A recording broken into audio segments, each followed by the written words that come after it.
my pleasure to chair this afternoon's panel on the SOGICA videos. Yeah, I'm here with my co-presenters, Mazen Masood, Anmit Zaman, and Jane Rowlands. And the outline of this panel will be that we are going to show you the films that we've produced. We've seen already one. Nuno has already shown the overall SOGICA video in his introduction speech on Tuesday, 2 days ago. So we're not going to show this one. We are showing the three country case study films. So just as a reminder, the SOGICA project focused on Germany, Italy, and the UK. And for these three, we have produced 3 short films. And we also have a little trainer that we are going to show you. What else I have to say? Thank you to Nuno for facilitating this session. So Nuno is in the background and helping us with any technical issues. And this is my last time to be online or speaking. So I want to thank everyone who's participated in the project, everyone who I met in those 4 years. It's been really a journey. And of course, I want to say my biggest thanks to my colleagues, my 3 colleagues, Mora, Camelo, and especially Nuno for being an amazing project lead. And I think we can be proud of what we've achieved, which is really shown with this conference. Yeah, so thank you. And I hope that everyone has enjoyed the conference so far. So we have another afternoon left. Okay, so maybe let's get started with the trailer. Okay, brilliant. I'm going to be playing it from my computer, but just to let everyone know, obviously we are broadcasting for Zoom. Video playback can slow down. So Nuno's very kindly going to put direct links to the video. So if you're having any playback issues, just go follow the link in the chat box. So the first thing we're going to show you is a really, really quick trailer. We focused on a particular case study in each country. 2 of the people who were the stars, essentially, the featured participants. We got Mazen and we got Ambed. And this is just an overall film. And I'm going to start sharing. And while we are doing this, just also some housekeeping. So the whole session will be recorded, including questions and answers. So just that you're aware. Police went in all the rooms, and then that's when they got us. They found us naked. My girlfriend was beaten very bad. She was trying by all means to protect me. I managed to sneak out. I just had to pick whatever I have, and I just ran away. And that is the very moment that I left Zimbabwe. The jihadist groups continue sending me a message, called me, send me photos of my family. Really, I can't continue to live there.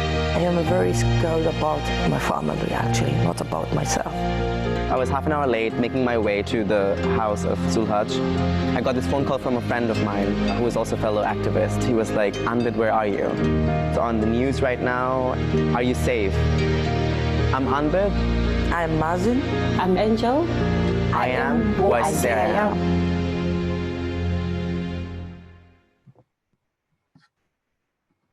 So that's just a little tease of what the 3 films involved, as well as Ambid and Mazen. There was a UK case study, Angel, who can't join us today, but we will be talking about her film and the UK side of things as well. So Jane, you are one of the producers and directors of our films. And first of all, I must say they are just incredible. And when I've shared them with friends so far, I heard the feedback, wow, such good quality, they're so well produced. They probably didn't think that, you know, films out of a research project can be so, yeah, just so amazing. So maybe can you start just telling us a little bit about the process of making those films? Yeah, of course. So there was 2 of us who made these films. There's myself, who was director, producer, And then we got Flavio Ferrari, who also, we both work in-house at the University of Sussex, amongst doing other things outside Sussex, but we're basically an in-house video and film team. And how the project started is we got an email out of the blue from Nuno, who you've all met through the conference already. And it was a bit of a call for help. So they wanted to try and reach out on social media, and the lovely team had all made their own videos and asked us what we thought. And it was just kind of, it's really hard when you've not done that thing before, but we really looked in depth at what the project was about. And then we arranged to have a meeting with Nuno. How we work at the university is that because there's only 2 of us, there's only a certain amount of projects we can do. We call it in-house, which we make begin to end ourselves. We quite often produce and direct with external agencies for all the mass of university projects. But our kind of remit for in-house projects is looking for those real special projects that, you know, you wouldn't get the money to make with an external agency, that speak a bit more to the university's values, I guess. So we met up with Nuno and just completely blown away. And we both looked at each other after. He gave us lots of nice biscuits as well. So if you're ever trying to get like a low-cost professional video, do apply chocolate and biscuits. It makes one more conducive. But we were just really like blown away when we left, and we knew instinctively this is the one that we can invest that in-house time on. And looking a bit more into research, it became pretty clear that a lot of the research is based on personal accounts. So to really bring them to life, we needed to focus on individual stories. So that's how the process kind of started. And it was quite a long process for a whole variety of reasons. But we knew from the offset as well, it was going to be extremely limited budget. So we made 4 films. Originally, when they came, you guys came, the SOGICA team came to us, it was kind of, we had such a limited budget. It's like, we can only make 1 film. Obviously, the budget was so low that didn't seem we can get any overseas travel. So we'll just make a UK case study. And we started making that, and I think it was in December. It was about 2 weeks before we thought the project was going to finish. All you guys were like, there's no European aspect to this. What are we going to do? And that's when we started having those chats, how we could achieve that with virtually no budget. And we filmed Mazen and Ambid's stories out in Bologna. Again, it was just having that one location. So Ambid, he'll talk about this later, came over to Bologna. And we basically had to make 2 films in 2 days in a place neither Flavio or I knew, basically walking the city. But, you know, for the special things you do, I don't know, it was just different. I can't explain it. It became important to us.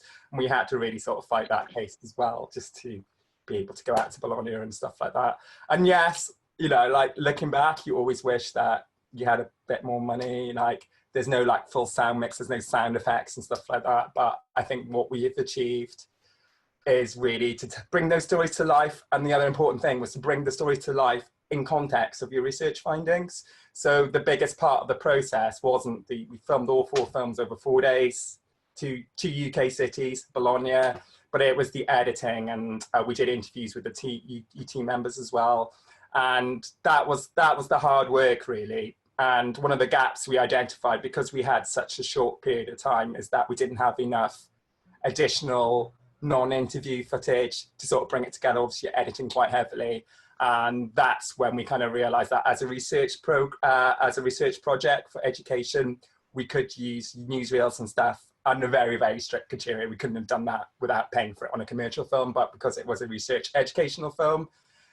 And then once that got into place, it was really just refining. So each film was about 4 or 5 minutes long, and they originally started off at 25 minutes cut, and it's sort of bringing it down, and it's tough. That took weeks. I've been over those. I know your interviews off by heart, guys. Really, I do, you know. But yeah, the biggest thing was just showing it to like Mazen, Ambid, Angel, and their reactions.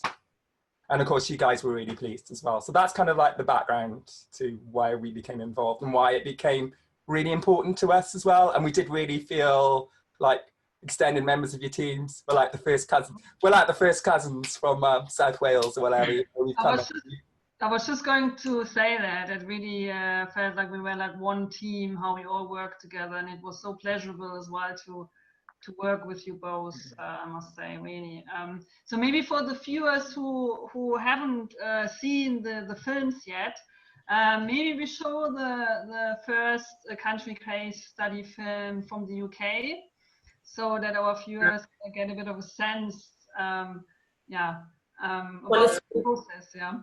Brilliant. I'm just going to open that now. 2 seconds. I always find the Zoom share a bit clunky once you've got a few screens open. So this is Angel's story, the UK case study.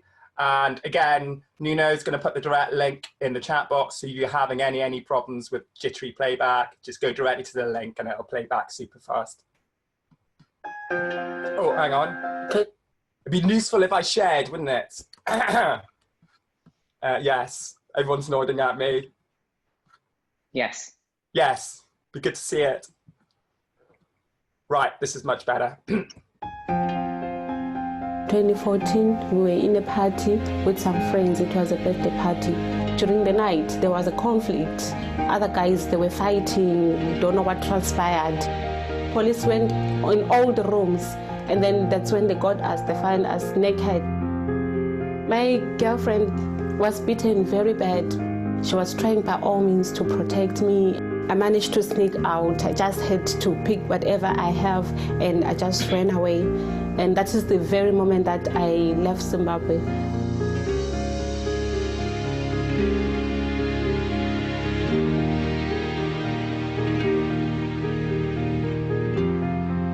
It got very difficult when I had to go through my life from a young age.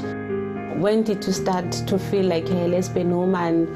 What kind of relationship did you have? Did you have relationships with boys? Did you have relationships with women?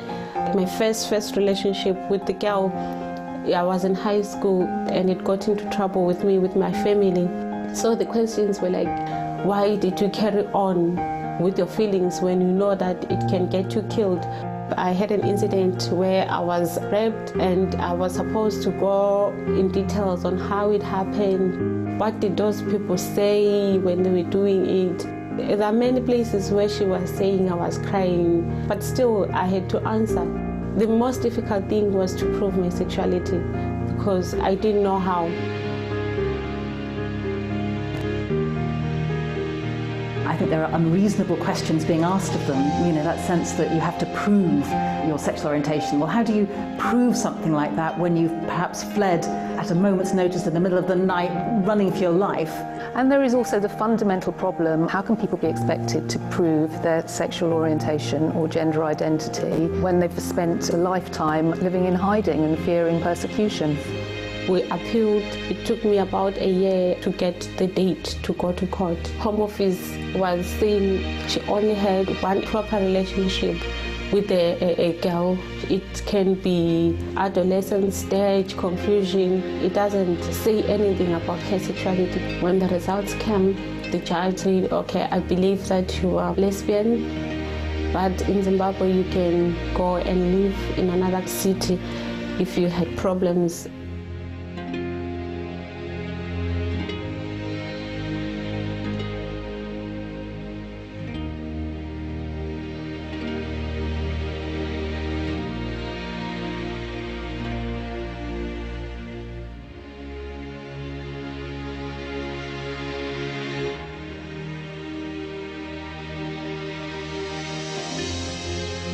There is a kind of twist in the law whereby people who live privately, who don't go on pride marches, people who do not conform to Western stereotypes of what being out and gay looks like, are judged to choose to live discreetly, and they will be returned.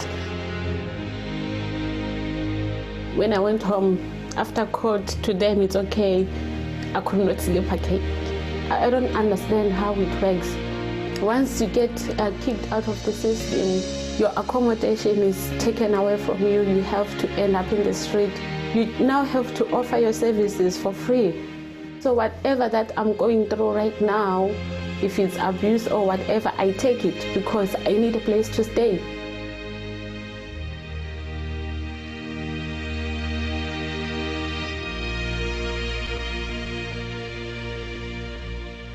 My aim is that I'll be able to be with my daughter. I can imagine how angry she is with me. She won't understand why I had to leave where she needed me most. I don't know how long my case will take. I think a huge amount needs to change, both in terms of policy and in terms of cultural awareness, how it might be to be an LGBT person living in a very different culture where your expectations are different, what you can say is even different. So I think it just starts with trying to understand at the Home Office that the people that they're dealing with are real people with real lives and real families just like them. They're not just numbers in a book.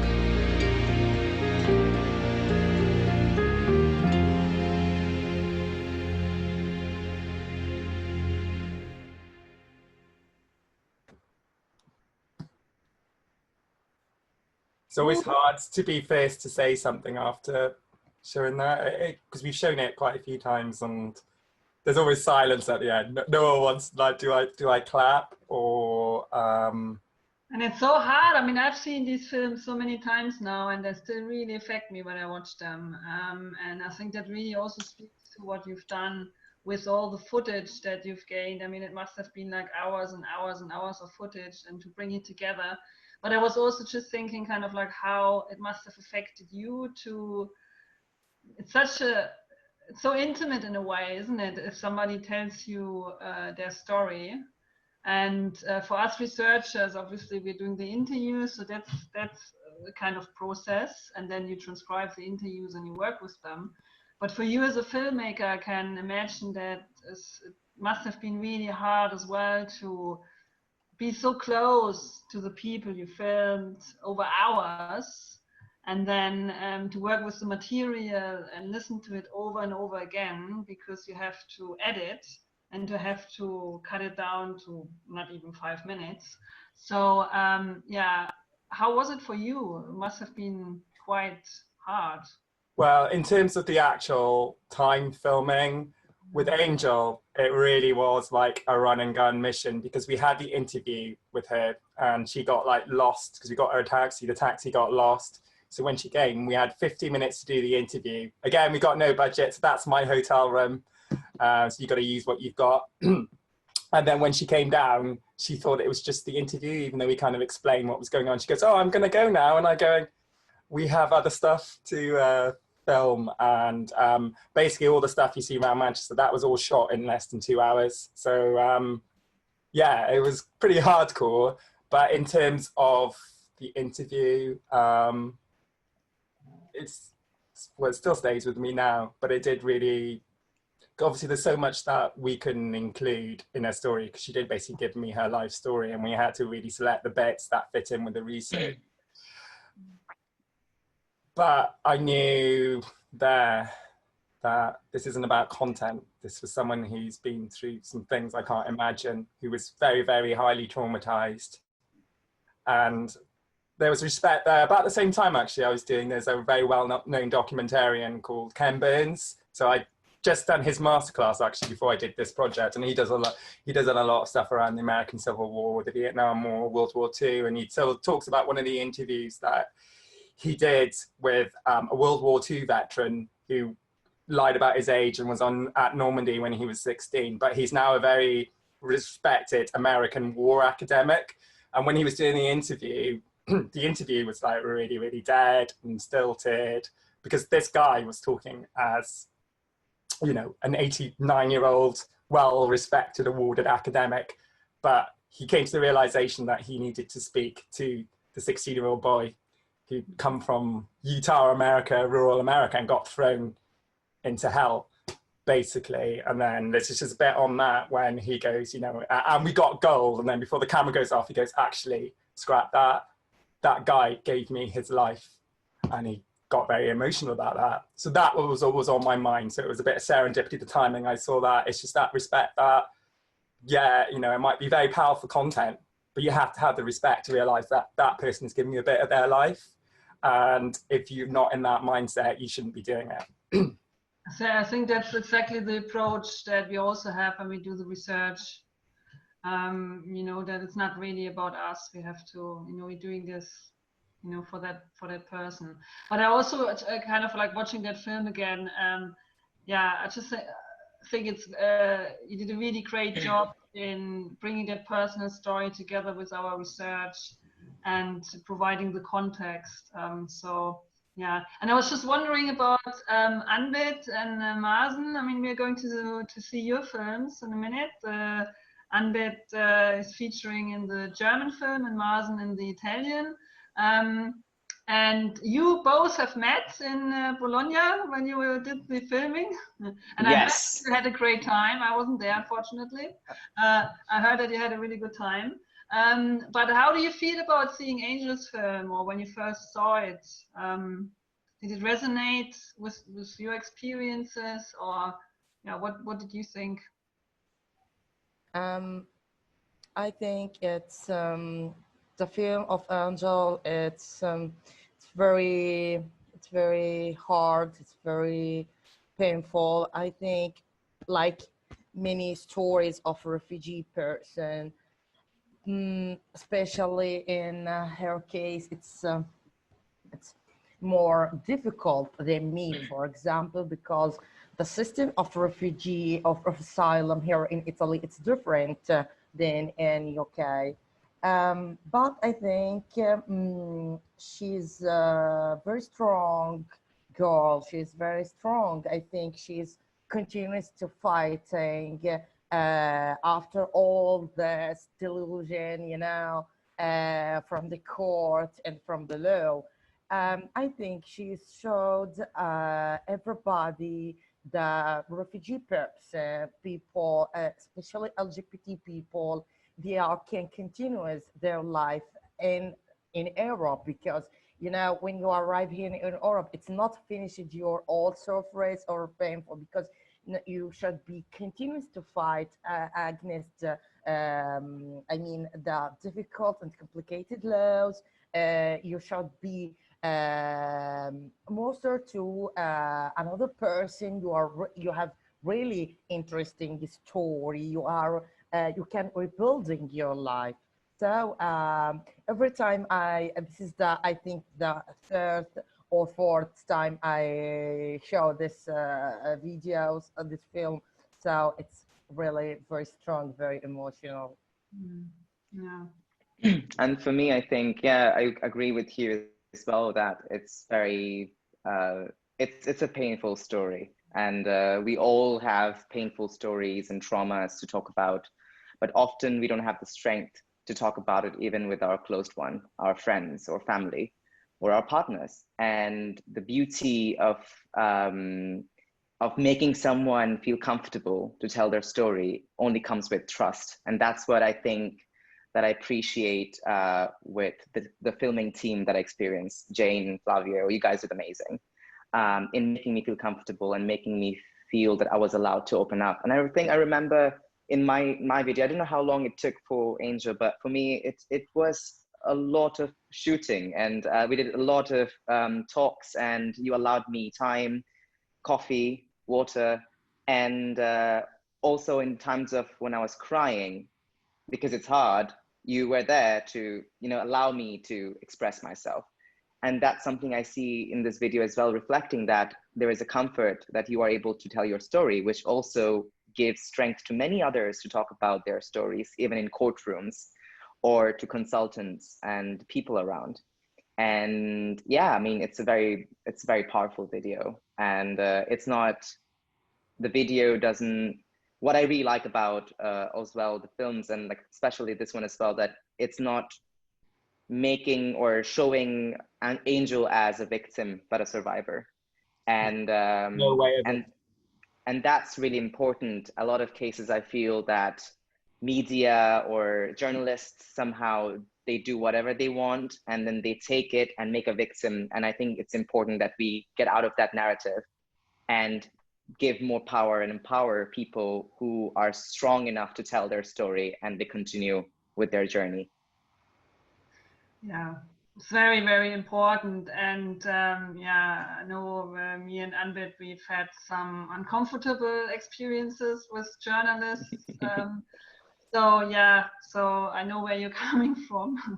And maybe on that point, should we show the German film, or yeah, just before we show that, now you picked up about journalists and media. One of the great sort of things about sort of spreading these stories and the work of SOGICA Theatre that came out of this was the BBC did a long read article with illustrations, and that came out of a BBC journalist that I met through some stuff I do outside Sussex. And she just come back from it. We'd like really clicked. So she does a lot of the big features on the BBC. And then she come back off maternity and she just messaged me out of the blue and said, I'm starting in 2 weeks. Have you got any stories? And I went, actually. But what was really amazing about that, it was the most widely read big article on the BBC News website that day. So that's just a huge reach. And again, it was that I knew this journalist was the right person. I don't know, it just felt right. She got it, she understood the importance of this. She understood that this was somebody's life, you know, and she did an amazing job. But it's kind of making that story sort of reach further, and, you know, that's great impact. And it ended up getting picked up by a lot of global websites from its inclusion on the BBC website. And that all comes out of that, a conversation I had months earlier for like 2 hours in London with someone, and then out of the blue. But it's about those connections and building that trust. So I guess that's what I'd say. It's like you do have to be very careful because, you know, before I worked in media, I've also been in media stuff. And it's a horrible feeling when you walk away and you read an article and it's just like, wow, you weren't listening to me at all, were you? Kind of thing.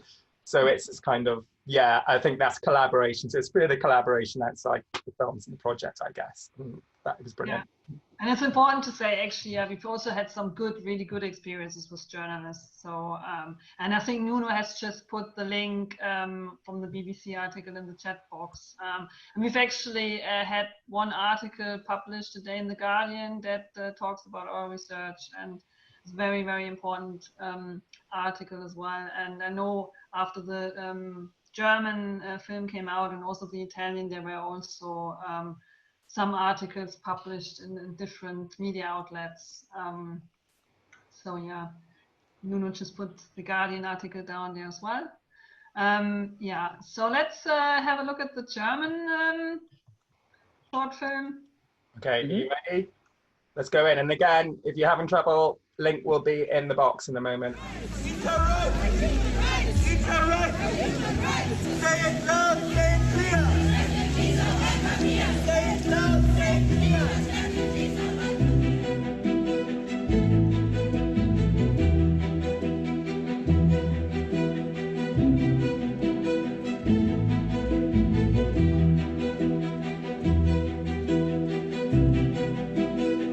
I was just really enjoying my day in the university, and I got like a message from the Secretary General, Mahbub Tonoy. Tonoy was writing to me like, if you would like, you can join later. I was half an hour late making my way to the house of Sulhaj. I got this phone call from a friend of mine who was also a fellow activist. He was like, Anbid, where are you? It's on the news right now. Are you safe?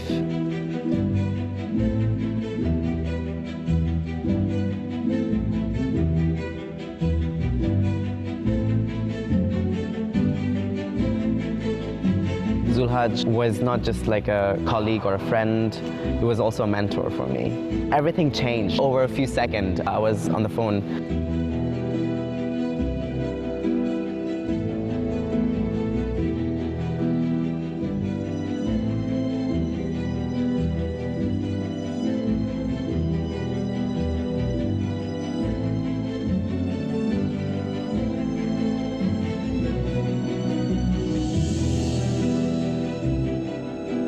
We all know and have seen those pictures on TV, you know, where people were standing at the train stations with welcome signs and flowers and teddy bears and all these things. Unfortunately, that's not the case anymore. And now when I was living in Germany, I was actually quite shocked about the levels of racism that people express quite openly. Living in Germany really felt different to me. I could really feel free to express myself as much as I wanted to. Sometimes I felt more confident about my sexuality or gender identity or expression than other friends who are European or German. But then slowly, gradually I realized it's not the most safest place either. not just being potentially targeted for being an LGBT activist from Bangladesh, but also for being a person of color or an immigrant.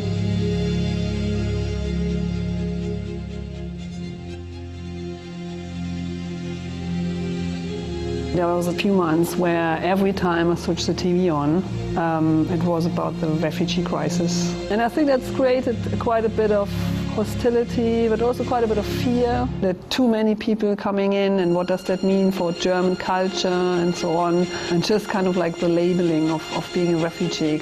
And it loses quite a bit of humanity.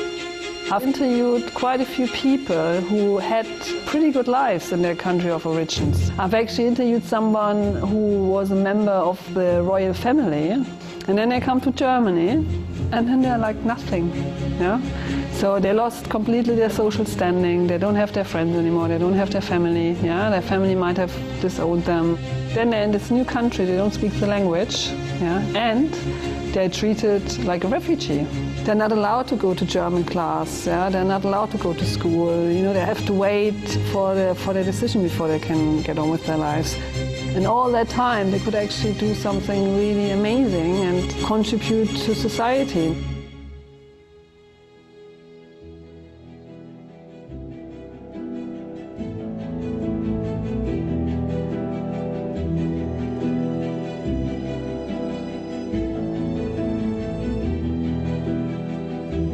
There's already a division within Europe, slowly increasing, and that's really alarming. So I think we have some hard work to make the politics running for people and for progress. Anbet is just amazing. And sometimes I forget how young he is. I always think like he will end up in the European Parliament.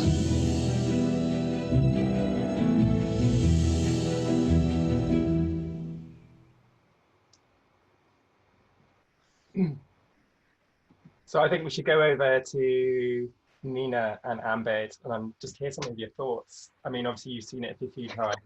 Just tell me about it. Anbet, are you going to be in European Parliament soon? You know, now it's all on record. You know, I said to Anbet recently, I should have taken it a bit further, you know, because being in the European Parliament is not the biggest achievement, you know, it could be even more. So if I think about Anbet, what he can achieve, I'm not sure whether it will actually stop in the European Parliament. That might be just the beginning.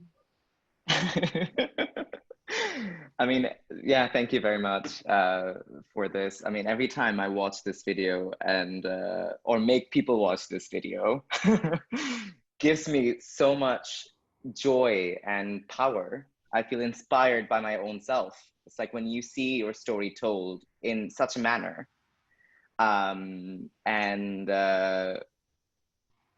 Yeah, it helps me to continue doing what I'm doing.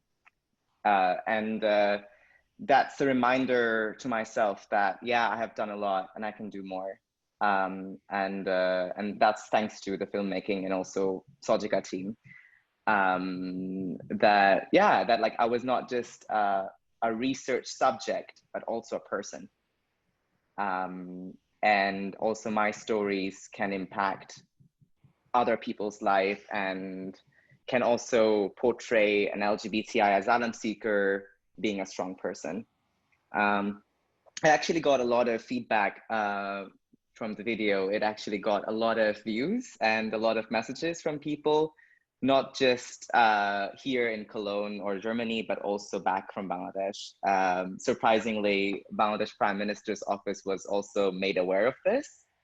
So it was quite overwhelming to also hear from Bangladesh, like with phone calls or emails. And University of Dhaka, for instance, where I was studying, also kind of got to see this, and university students who are just in the first year or second year who I've never met are like looking for me, saying like, who is this activist? We never knew that we had a frontline human rights activist from the university. And it's mostly positive. It's mostly positive reaction and feedback. A lot of people got in touch with me to ask like, how can I do more? How can I get in touch with the movement in Bangladesh? What are you doing? So I think it has a big impact when the story is told this well. It has a big impact. And I remember like me and Nina writing articles and thinking about sharing the German video from SOGICA in the day of World Refugee Day, to make more awareness, and also to publish this video from last year. We wrote articles, and then we got like it published by queer.de, and then all of a sudden I was messaged by a friend saying like, oh, it's in a newspaper, which we didn't get in touch with. It's quite a big newspaper. And then I was like really reading like, oh my God, what did they write about me in German really loud. And then I realized it was also good research and also written well. And there was a positive intention, but also some information were not really accurate. And that's because the person didn't get in touch with me. And that's the thing that's the difference, that when you take a person as a subject and when you take as a person as a person, and then you do less mistakes and you are able to do justice to your work as a journalist or as a filmmaker. Yeah, but I think, and also like the pictures was shared over there was like kind of very sexualized. Like, of course, I mean, I have pictures like that and that. So it is also kind of, it's like if you put these two together, you can see like good practices and bad practices. And that's something I think is important, that a lot more journalists and people in media who want to cover stories for LGBTI refugees or LGBTI people watch this video and learn. So yeah, I'm very happy to be working with the team of SOGICA and with you guys. And my story was never told in such a good way. Wow. Like this, and that really empowers me more. Wow, and it's amazing. I mean, the German film, that was the last one who was published. So I'm not sure about the other two, the UK and the Italy ones, but I think they've also been watched 2,000-3,000 times at least. But the German film, I think we are reaching 6,000 Facebook views alone. And yeah, I was wondering, many of those, I can imagine, are in Bangladesh. People have watched it in Bangladesh. So yeah, it's just amazing. Yeah.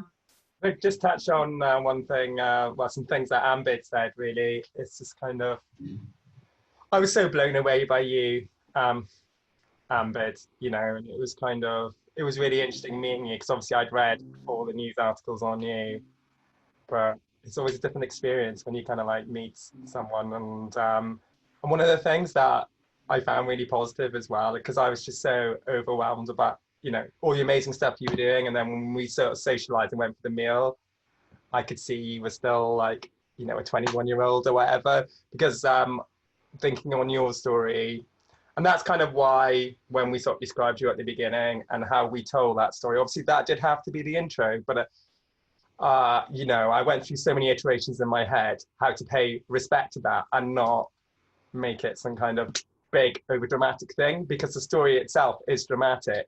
And that's kind of why I chose to describe you as sort of a 19-year-old university student, because that's something anyone around the world can relate to. And that's what really struck me from your stuff, is like, how would I have dealt, you know, I didn't come out as a queer person until I was in my late 20s, and it just blew my mind. But it also gave me a lot of hope just to see how much joy you still got in your heart and how much fun you are. And sometimes that stuff, we didn't really show that in our film, but that needs to be shown. You can go through really traumatic stuff at a young age, but it doesn't mean you can't have a rich and fulfilling life and deal with your trauma as well. So that's why it was important to present you that way, as just, you know, having a normal day at university, something anyone can relate to, and like your whole world changes. Yeah. Yeah, and also, I mean, look at me celebrating wearing a dress and looking like it's Oscars, as Nuno pointed out in the beginning. But it's also that I learned to celebrate myself more, because it empowered me as well. And also I feel like this video, I mean, we had a video shot in Italy, one in the UK, and my one, which would have been in Germany, but I was in Italy. It was also kind of, a lot of people ask me like, oh, if you are on exile in Germany, how could you be in Italy? It's also the special case of me having rights that many people don't have, which is to travel around Europe. And it also kind of reflects at how I was able to go to different European countries and kind of appreciate things. And like, I think it's really nice. And I had a wonderful time with you guys together over there. So yeah. I think it was really nice to have that time because we'd all had such a full-on 2 days. To have that time to socialize together and just be people together and just be a bit silly and have a laugh and stuff like that. But I think in talking about their stuff, sometimes that stuff is like almost like hallowed ground. It's like, no, we can't be seen to be doing this and having fun. But people are 360 human beings. And, you know, I haven't dealt with what you've dealt with in your life, but I've had some very traumatic things happen in my life. But it doesn't mean that I can't have fun, right? I'm not running away from that. I acknowledge that and I deal with that. But I can have fun as well and not feel guilty just because this really bad thing happened to me. I can never feel joy again. It's kind of putting that, but it's important to show that side as well. And really, it's kind of like the hero's journey, isn't it? You know, it's kind of, it's what you do with your trauma and your experiences and how you deal with it. That's what kind of defines you in life as a person. My opinion anyway. Yeah, and also I got to meet Mazen over there and like learned about how wonderful person he is. And I'm really looking forward to see your video now, you know? All right, are we ready? We're going to go in for the video, guys. 2 seconds. Let's get the share on. All right. All right, make sure I got the right one. Let's close this one. Come on. Here we go. You ready, guys?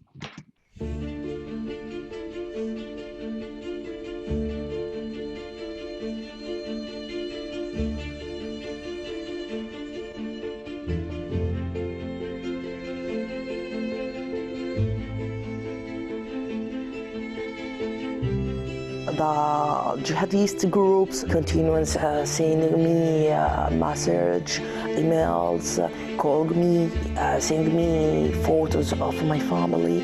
Really, I can't continue to live there. I am very scared about my family, actually, not about myself, because this is my choice for fighting. If you're not fighting, you cannot change anything.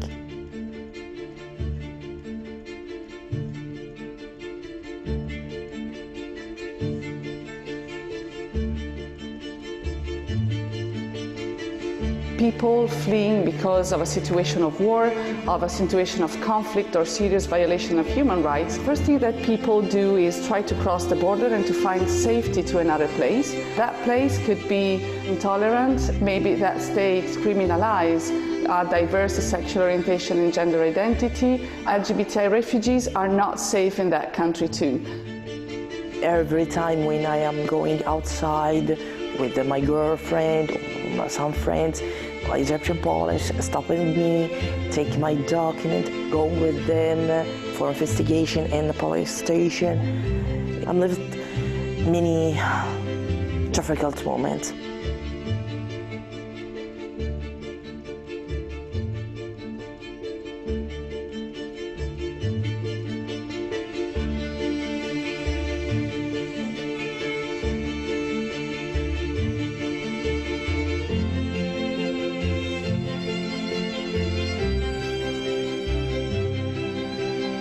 The first time I'm coming here in MIT, I talk with Porpora.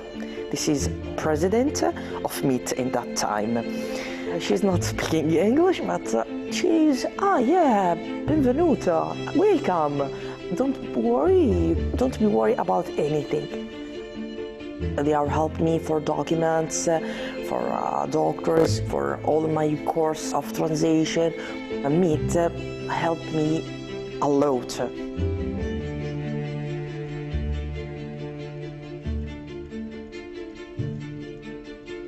When people arrive in Sicily, but also in the south of Italy, they may be afraid of telling the officers that they fear persecution because of sexual orientation and gender identity. They told me that, how can I trust someone that I don't know, and also a country that may persecute sexual minorities, as in my country. There is no one that say, look, you can be protected as a member of a sexual minority in Italy. You have to remember that LGBTI refugees lost everything. When they arrive to a country, they cannot even count on their community because their nationals are those who discriminated them also in the country of origins. And therefore, it's very difficult to find a safe place to come out openly.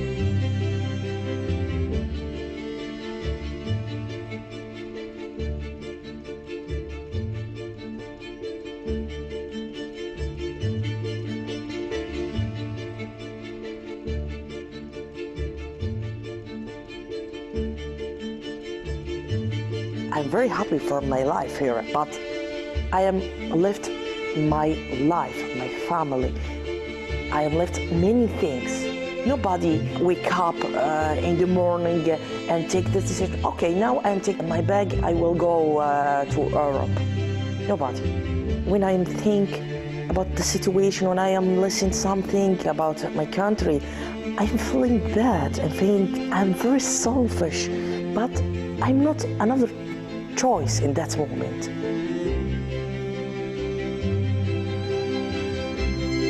He is an hero. He is somebody who was able to rebuild his life, and he's so generous that he's helping other people, other refugees, other asylum seekers in the same situation he was at the beginning.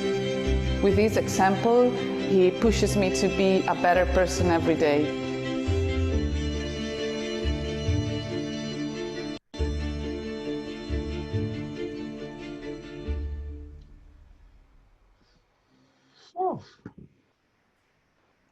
Oh. Wow.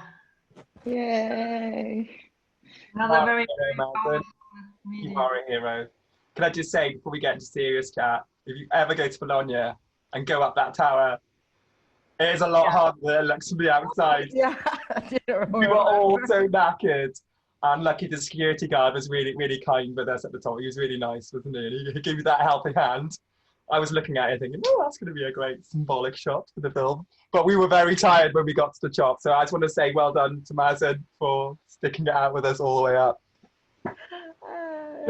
Yeah, so Mazen, I don't know, would you like to say a little bit how the process was for you and what the film means to you now? Wow. You know, first of all, I'm very emotional. You know, when you see yourself, I mean, 1 year ago, so sometimes it's something. It's a change, you know. I think first of all, really thank you very much, Jane, for Flavio, for everybody. Christina, my dear friend, Carmelo, and everybody, Valentina, and all the staff of NEET.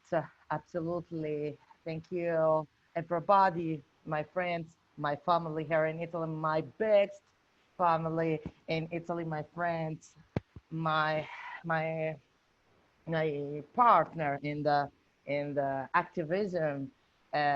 So for me, this is video, this is film. It's very important. Actually, not just for all the world, everybody, my story, my personal story, but my target actually when I'm accept to participate this this project to show the person how many LGBT people there are lives in our country. Why the person they are forced to leave the country, like as a like video and so nobody take easily this decision to leave the country, you know, and start from zero, because you know it's not finished all that surface when you are arriving here in Europe. Actually, you should in that moment when you are arriving here, you start another story, another where you should be run fastly in the way it's more complicated and more difficult. with documents, with procedure of system asylum. You know, you should be. In my case, I mean, I'm not lucky to recognize my graduated. I'm anesthetist, but from 5 year I'm not practice yet. Okay, so this is all this is situation. It's frustrated. It's forced you to change many things in your life. You know, it's not easily, especially if you are from another ethnic, you are a black person. So you should be fight against the racism. Uh, but I think from my, I think this is types of film maybe I hope maybe change some type of mentality here in Europe, especially today, because many things it's changed. I mean, now um, we are against that type of politics, ideology politics, right side, especially here in Italy. You know, from October 2018, everything is changed.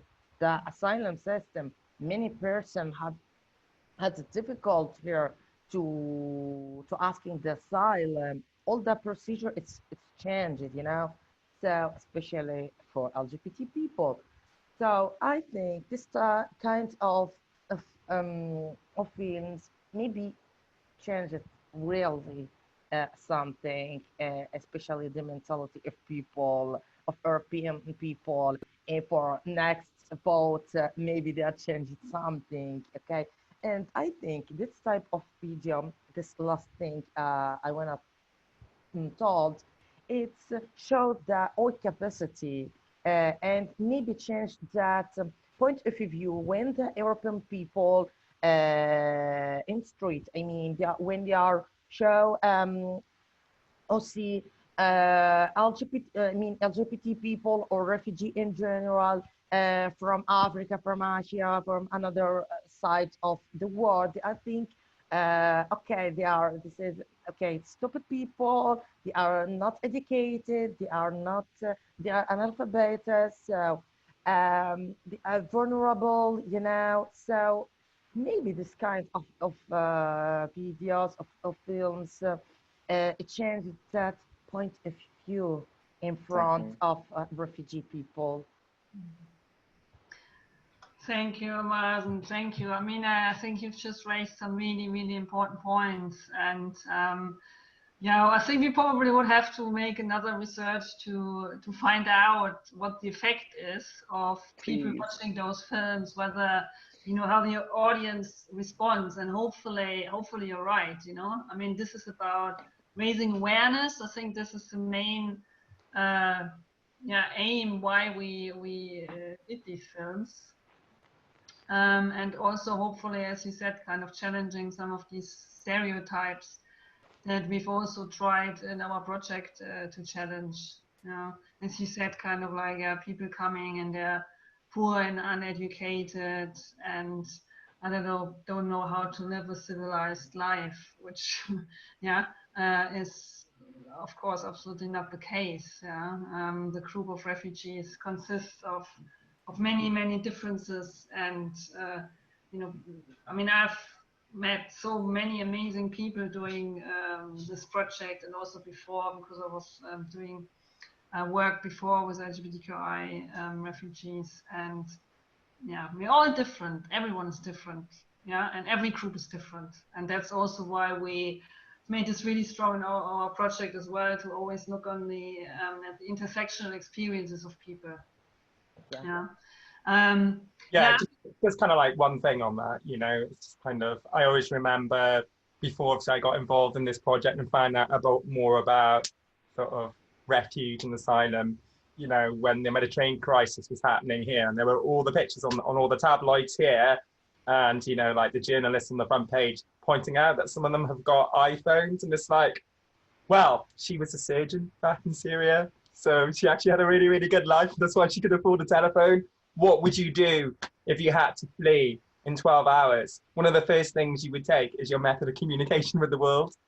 And I think, you know, a lot of this sort of pushback and stuff like that, it comes from that thinking of other, you know, putting people in a different category from you. And like, personally, I think some of that comes down to fear. We don't want to even imagine that we could be in that situation because we don't know what's going to happen in the world. Any of us could have to seek refuge, right? And I think that's why a bit of the pushback comes, because people don't want to deal with their own fear if they were in that situation. Anyway, it's just a personal thing, really. It's that the othering, and I think, you know, sort of focusing on individual stories, you know, it's sort of not about a group, it's about a person, and then that's a lot hard to, you know, hold those views when you listen to someone authentically share their story. I mean, I think we can go on forever, the four of us discussing, but it would also be really nice to hear from the people who, yeah, have seen the films now, and yeah, who are still watching. What are your thoughts? Do you have any questions? So you can interact with us in the question and answer box. Anything you would like to know from the participants? Or anything you would like us to discuss, please put it down. I'm not sure on the Facebook Live whether people can make any comments there. But yeah, if you're watching it here on Zoom, leave comment, question. Come on, guys, give us one good question. Yeah. You got the four of us here. Otherwise, we just carry on talking. I just thought, like, when we discussed the process of the film, how we made those films, I thought, like, I didn't actually really say anything about. And in comparison to you, like meeting in Bologna and having these really amazing buildings, I mean, this footage is just incredible. The SOGICA team was at the University of Sussex.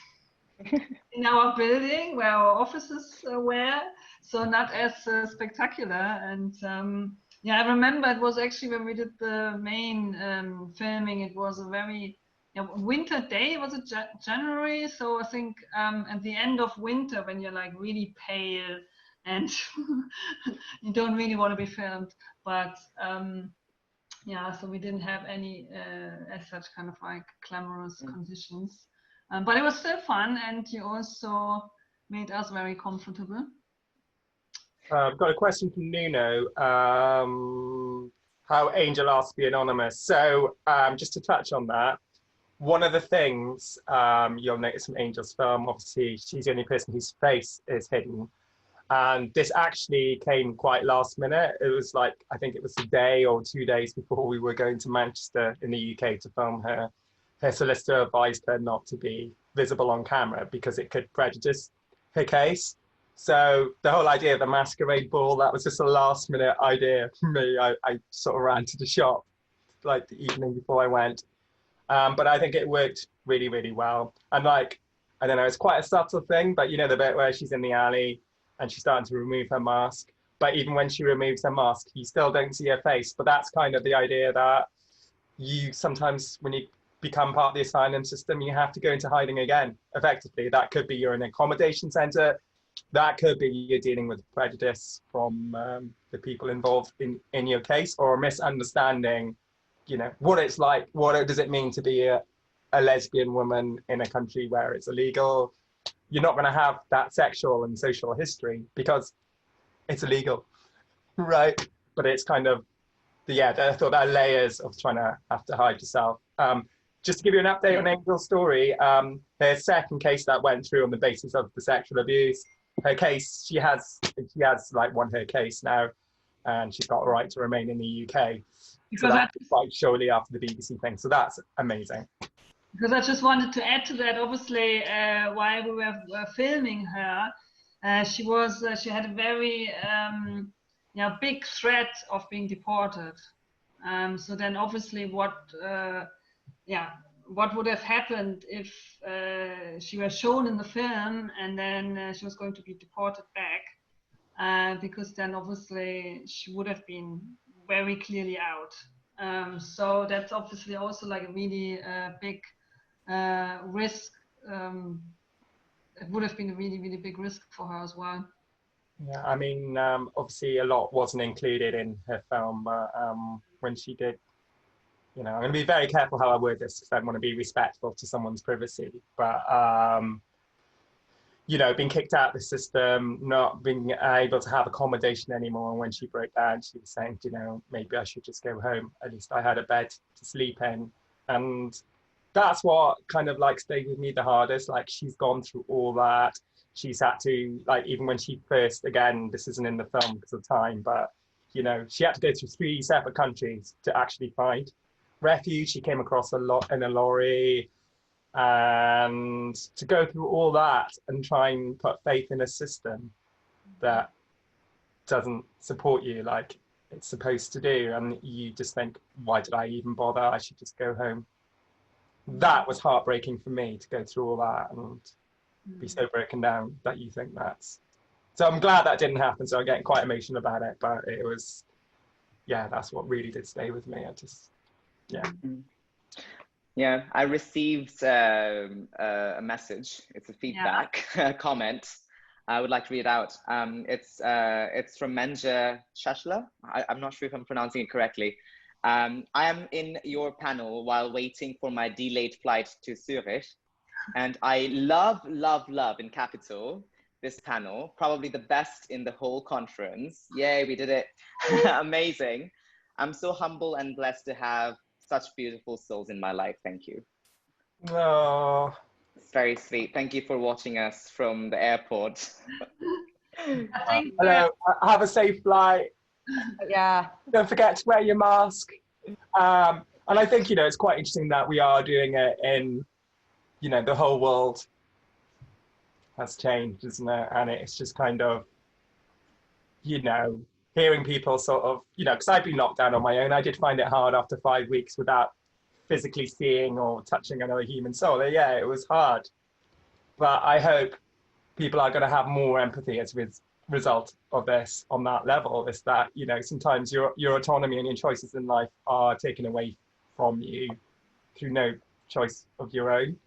And just imagine that times 100 and then have a bit more empathy for people who, yeah, going on these incredible journeys that you can't imagine, or surviving incredible things that, yeah.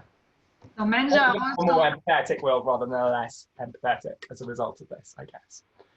Menja also just made a comment in our question answer box and asked whether we repeat this in a different occasion. So we could think about this, and maybe this is just a practice run in the SOGICA conference. And if people are listening and they're organizing events and they're thinking this would be something they would like to do at their event, they could approach us, I guess. And we could do this again. Then we have another question. Would Anbit like to say anything about people back in Bangladesh contacting him after watching the video? Perhaps such videos can also put pressure for improvements in countries of origin? Very good question. Thank you for the question. And I think Bangladesh is not possibly right now in a position to have pressure from the community, because the community is under pressure itself, and because of the hostility and political instability, uprising of extremists. So it's not very safe in Bangladesh. And I'm kind of talking about Bangladesh in a very, like, standing in a very privileged position, which many of my colleagues and friends are not in. But I think there are opportunities actually to maybe recommend Bangladeshi government through European Union or European organizations or through United Nations to encourage that there is more freedom and more respect for LGBTI community. We don't want to be tolerated, but respected. And also be offered security and protection. But one interesting thing was that it really encourages people to get involved in the movement in Bangladesh and as an ally. So that something happened with the video and with the publicity of what SOGICA is doing in Europe. And I think if we can encourage that, and if we can like bring people into the movement, then we won't have to flee from countries like Bangladesh. And I think that's the beginning that we are in. And another thing is, I think since University of Sussex is a big part of the SOGICA research, I think there are more opportunities for the university to also reach out to universities like University of Dhaka, who also have gender department or women department, and work together, sign an MOU, Memorandum of Understanding, do research together, have exchange of professors and researchers. And that's how you can also make a difference in academic level. And research always helps. We hope, huh? Mm-hmm. That's good to hear. Yeah. So we have Mazen. Did you also have reactions from people after the yeah? Yeah, actually, always here in Italy from another friends. There are some friends, some companions in another movements, trans-feminist movements. They are not know all my stories, so they are surprised. They've been surprised to show this film. Actually, I received many messages from another friends, another companions in Morocco, in Egypt, in Lebanon, some friends of mine in Libya. So yeah, I'm emotional because I'm not seeing them from 5 years, you know. So yeah, some person told me, yeah, wow, now you're changed a lot, you're more beautiful. Yeah, so yeah, yeah, I received many messages for support from this after they are seeing this film. Especially, I think with this video, I'm broken the eyes, the wall. I mean, because for for a few times I can't participate some activists because my family, my another friends, my Olivia, they are under control from the same militias, the same jihadist. But I think sure, I don't want doing anything to make them a risk, absolutely, because the story it's not finished yet. Okay, yeah, I'm forced to leave my country, but the situation now in Libya, in another in another country, for example, in all the north of Africa, the situation for LGBT people, it's every day become more risky, you know. For example, in Egypt, until yesterday, they are arrested another trans man, many LGBT people now, and companies, they are in prison. In Morocco, the same thing. So in something, it's starting movement in Algeria.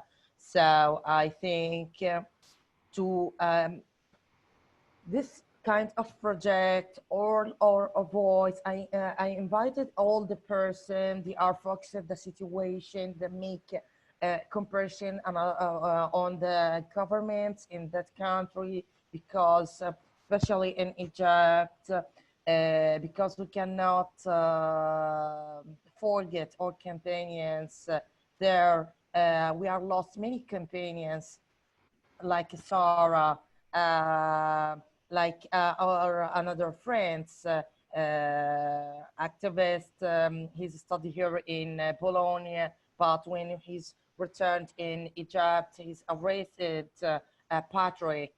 So and Mahinor, Hussam, he's a transgender man. He's arrested from 6 months in Egypt. He's now in a bad situation without hormones. Another our friends or companions, she's a lesbian and she's in prison in Egypt. So I invite everybody, every activist to show the world the situation of LGBT people in our country.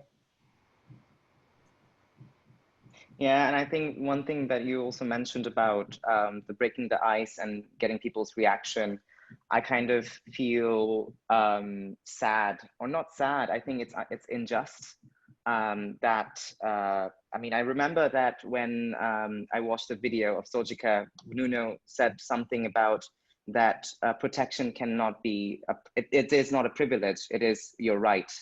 And I feel that where you and I are celebrating, I mean, I am wearing a dress knowing that it's on Facebook Live and my parents can watch it, or I can get threats in Bangladesh, but I'm getting strength and, you know, from this video or from working together. But somehow seeing Angel not being comfortable to show her face, it is a proof that she's not protected. And that something should change, and we should work towards a day when in Europe, when we are fleeing to Europe as refugees or being in exile or as immigrants for our sexuality and gender identity, we want to have a day where we are not afraid and we feel protected and we can say who we are, you know? Oh.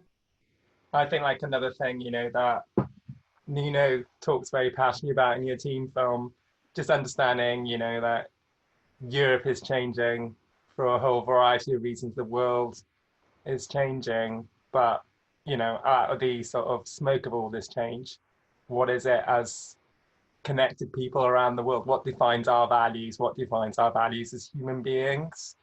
And when you really start delving it down, sort of welcoming and supporting people who happen to escape their countries should be really, really fundamental to what it is for us to be fellow human beings. But once you start cutting down to it, then you see that clearly. But it's taking people enough along that journey so they can take them apart from the issue and just see what the reality of it is. Like the first time I showed one of the films, someone in the audience said, "This is really great and everything, but I've seen quite a few of these films. What good is it going to do? That's not. Do you really think that's going to change anything?" And I don't know if he was deliberately being quite aggressive or that. And I was saying, I don't expect this Angel's film to change anything, but if lots of these stories are shared, if more of these stories need to be shared, because when we're talking about asylum and things like that, it is talked in a very top level way. It's talked about as an issue, but the more and more and more and more we see, we should be seeing these stories every day. So it's not about an issue, it's about our fellow human beings. So that's kind of what I answer to him, and that's what I believe as well. One video is not going to solve the problem. One book is not going to change the world and make us more empathetic as a human race, but little by little, putting more and more stories out there, normalizing the sharing of the stories as well, and just realizing that Ambed, Maz, and an Angel, they're 3 people. There's hundreds of thousands, millions of people who have to claim asylum, and it, you know, maybe it will be one of us one day. We don't know what could happen in Europe, right? Just getting that across, I think. And also, if you look at our conference, I mean, it can give us hope, isn't it? I mean, it's like 3 days discussing LGBTQI refugee issues, you know, over a period of 3 days, and we could have had even more days, yeah, because we got more submissions that we could accept. So that can hopefully give us some hope. More than 600 people, I think, now have registered for our conference. So you know, if you only take those 600, what we could achieve if we would work together, and you know, each of us do something individually, if it's sharing a video, bringing those stories out, donating to organizations in the different countries to help them build some kind of grassroots movement to help changing laws and so on. So each of us can do something, and we have to find ways to work together. And I also really hope that from this conference something else emerges, some new way of working together or some new projects, that we're not just doing our work in our individual living rooms, but that we really take it out there and do more with it, and try to be even better, I think. Yeah. And maybe we can carry on talking, and maybe there's other video projects we can do in the future, or maybe, I don't know, I think this is just keep the conversations going, and just remember we all have, no matter what you do in your life, you all have agency, not just to let conversations slip by. Sometimes you got to say, hey, do you want to talk to me about that a bit more? Especially when people come out with certain views. It's not kind of challenging them in an aggressive way. It's just that I'd really love to talk to you about this. So tell me more about what you think, and and that's how conversations start. It's not about saying someone like, you're an idiot for believing this, or you're a bigot. It's really getting them to think, well, why are you saying that? I'm listening to you. And as soon as people start digging deeper on their prejudices, they start crumbling themselves, I find. And that's where you can make change. Because I know, like, for me, some of the stuff I've done, people who ended up becoming the biggest allies didn't start off that way. They started off completely the other side of the fence. And it's kind of just realize it's about that conversation, that long game. And people who you may think are an enemy may not always be that, or maybe they're coming from their place. Let's have that conversation. I'm not accusing you of anything. I'm not saying you're a bad person, but I'm just interested in how you think. And I really want to know why you think this. And that's how conversation starts, I think. Just had a last question, asking what advice would you give to the people who are I? It's a very big, there will be a very big final question. I'm not sure whether you would like to say something about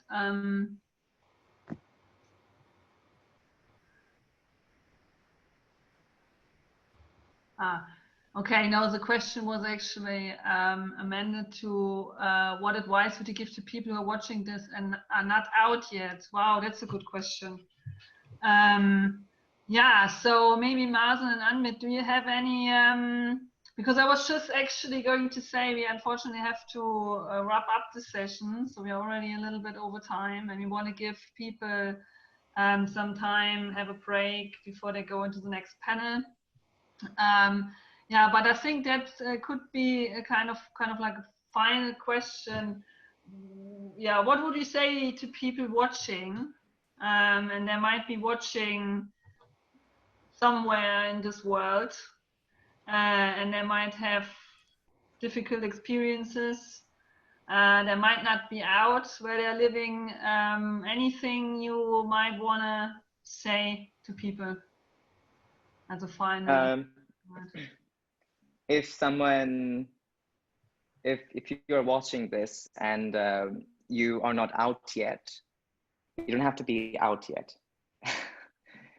Try to gather your strength, know yourself better, try to influence people around you. Start with friends you can trust, and then go to parents. Know what is dangerous, what is risky. It's not your fault. It's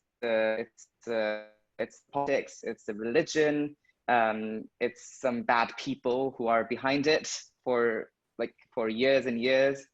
And what you can do is to be yourself and get support and give support. And what else you could do is to, if it's too dangerous, leave them, leave your society, leave your friends, leave your family, and get out of it. Yeah, that's what I can support. That's what I can offer. Yeah, actually, me too. But for all the people that lives in rest place, in dangerous place, in dangerous society, if you are not ready to fighting, to lost everything for your fighting. Don't doing coming out. Just run away if you are not ready to pay this high cost of your fighting. Actually, I wanna mention all activists or trans feminists or LGBT or human rights defense in all the world kept your fight and fight for all another person. They are not can be yet doing coming out because your voice maybe your voice can change something. Because don't forget, maybe your government does it support another government in that country, then person they cannot live or liberty or identity or orientation. So keep fighting, please. And also another thing, if you have German embassy in your country, tell them to get in touch with me. Wow. Okay. Wow, you will be flooded with requests, potentially. Yeah, so that's a very generous offer, Anbet. Yeah, and I think maybe we can all make this commitment. Yeah, I mean, we've tried it in the SOGICA project. People were contacting us, and we really tried to find support, you know, for people who are really trying to change the situation. But yeah, maybe we can all commit, everyone who's listening, to doing more, fighting more, helping more people on an individual level as much as we can. And some of us are very privileged. Yeah, some of us are safe. Some of us are white, middle class, you know, have more resources than other people. So those of us who are in those privileged positions, we have to do more. Yeah, and in terms of sort of being in a privileged position, it's really looking for those opportunities that you have in your life to make even those kind of small changes. You know, we could have quite easily walked away from that meeting with Nuno and given you guys some advice how to do a better bit to your phone. I mean, that could quite have easily have been the outcome, but we saw like an opportunity to do something meaningful. And even, you know, getting the journalist to cover Angel's story, it was kind of, that was like a chance meeting, right? And it's just kind of, just look for ways in your lives. And sometimes it's just being visibly an ally if you are a person of privilege and stuff like that, and you have got a safe life. Just when there's conversations that are going on, perhaps in work, it doesn't happen in my workplace. I work with some really, really lovely people, but just sort of, but I've worked in some horrible workplaces as well. But it's kind of, if you feel safe enough, just raise your hand. You don't have to turn it into a big argument, but just let know people where you're at. And that opens up other people as well, I think. That's how you be an ally, is being sort of vocal. And that reminds me of Audre Lorde's word, silence won't protect you. Yeah. So we have to be louder. Well, yeah, it's that silence is violence. Obviously, Black Lives Matter is sort of gone global, but silence is violence. If you're not, if you've got privilege and you've got safety, you withholding your voice just not to cause a fuss, and you're complicit in it. And it's just saying, yeah, this is where I am, this is what I believe, and I'm part of this fight. Sometimes that can be enough. Just everyone around you to know where you're at. Wow, I think we have to, we have to unfortunately finish. We're 10 minutes over time. Very proud of that. No. But yeah, it was wonderful talking to you. Thank you so much, Anmit. Thank you so much, Martin. Thank you so much, Jane. Yeah, hopefully we can do this again. Thank you everyone for listening to us and watching. And yeah, we hope that you take something with you, whatever it is. And yeah, we hope that you enjoy the rest of the SOGICA conference. Yeah, and hopefully see you all soon. Thank you very much. Thank you for watching. Love you guys. Happy conferencing.